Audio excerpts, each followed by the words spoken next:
I think it's a skill to have people skills that allow the person that you're meeting with to feel comfortable that you're listening to them, that you care about them, because I do. That's not just, something I say, I do. And at the same time, guide them to where a productive outcome is going to be. Right. Right? Yes. And it could be another agent. It could be your staff. It could be a client. It could be your broker. I mean, it could be anybody. And a lot of people get into real estate and they think of it as a sales career, and having, probably 1,000 agents throughout the years, I bumped into a lot of people who have this aversion to be considered a salesperson. Yeah. And I think what you just said was interesting because, you said I guided people places. To me, that's always been what the job is. Hell, you should know more than they know. Mm-hmm.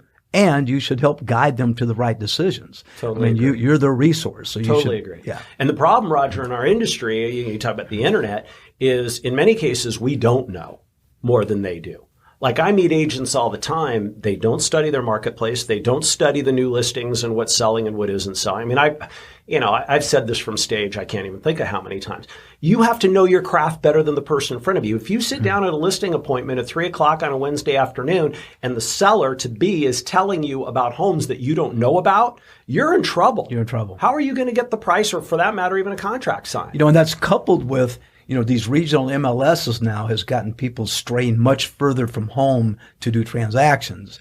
And when they do that, they know much less about it.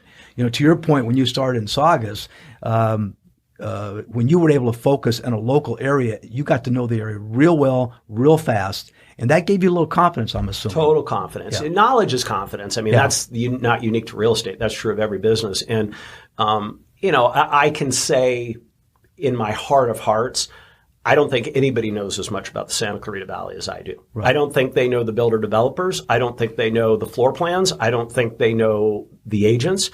And what you just touched on is an interesting thing because the market's tight and we have more people coming into our valley because it's a good place to sell homes than ever before. And we as a local, the agents are a tight-knit group out there. We really are. And every Tuesday my network group will meet. We're all competitors.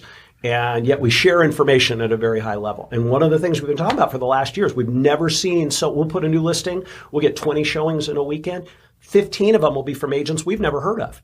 And those agents don't have a clue about what they're showing and selling. Right.